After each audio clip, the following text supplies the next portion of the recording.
Hello guys, ladies and gentlemen, ngiye kubasuhuza kandi mbaha ikaze muri iki kiganiro aho tugiye kureba application nziza y'ingirakamaro ishobora gutuma ibisambo bitiba telefone yawe wifashishije application ngiye kubereka muri aka kanya. Wowe icyo usabwa nta kindi ni ugukurikirana video kuva ku ntangiriro yayo ukayigera ku musozo, basha kuba wakoresha neza iyo application bitakugoye kuko ni ingirakamaro. Igiye guhindura ubuzima bwawe. Uzifashisha iyi application kugira ngo uzabashe gucungira umutekano telefone yawe.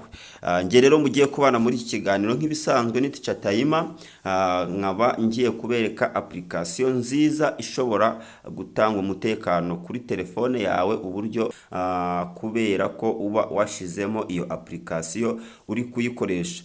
Ndabashishikariza rero kuyikoresha iyi application nziza, nta kibazo nta ngaruka zindi ishobora kugira muri telefone yawe uretse gukora ingaruka nziza zo kukurindira telefone yawe hehe no kongera kwibwa. Ibuka gukora subscribe, share ndetse na like. Nuba urangije kureba iyi video yose uze no kutwandikira hasi muri comment utubwire ikindi kintu ubona iyi application nyuma yo kwishyira muri telefone yawe yaba yaragufashije. Ikaze rero, reka mukanya tuze tukirambura mbabwire iyo application ni iyihe, ikorite, niturangiza ubundi mutangire muyishiremo muri telefone zanyu.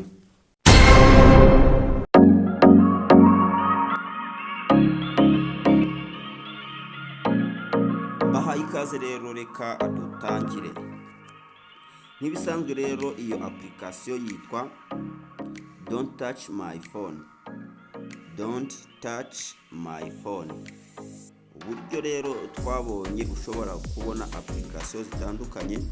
N'ibisanzwe hano kuri ino application yitwa Play Store. Niturangiza kuhagera ndatekereza ko buri muntu wese yamaze kuhabona. Turaza tuyifungure iyi application nk'ibisanzwe, tuze twandikemo don't touch my phone. Urabona ko tayari byamaze kugeramo, murimo murabikurikira neza. Dore application yamaze kugeramo, imaze kuzura 100% rero ubu maze kuyidownloadinga. Handitse open. Rero bitewe nuko ngewe nyifite ntabwo ndi bwirirwe downloading indi, ariko kuza nkabereka iyo umaze gukoraho. Dore ngizi izi zose nizo ngiye sindi buyi downloading kuko nubundi nsanzwe nyifite. Iyi ngiyi niyo ayibona, ni iyi ngiyi nayo wayi downloadinga, iyi nayo wayi downloadinga. Don't touch my phone. Sasa rero tumaze kuyidownloadinga, reka dusubire inyuma turebe ko yageze muri telefone zacu. Nawe uraza kureba, urabona ko yamaze kugera muri telefone yanjye. Niko bahise bandikaho. Ni iyi ngiyi application rero. Ndabona ibintu byakomeje kugorana, amatangazo yabaye amatangazo. Okay rero, iyo umaze gufungura bahita bakwerekeza aha ngaha. Urabona bashizemo utuntu twinshi.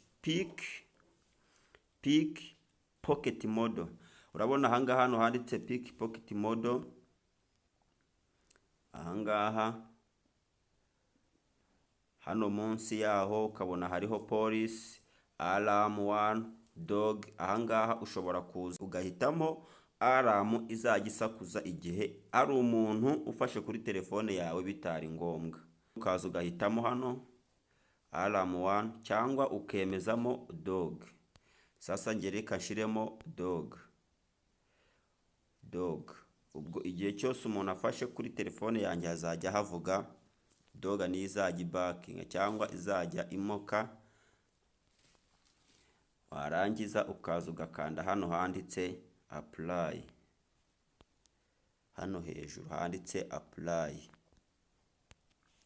reka tuhakande. Kanda ahangaha ukimara gushiramo alarm yawe ukemeza ko ari dog izajya ivuga. Uraza ugakanda hano handitse, uraza ugakanda. Urabona uraza ugakora ahangaha kuri kano kantu bari kwerekezaho urutoki. Okay, uraza ugakoraho. urabona ko batangiye kubara, urabara 3 2 1 0. Yari gusa muri kuri telefone yawe washyize iyi alarm yahita itangira ivuga. Imvura irangirira ahazabura hose imbwa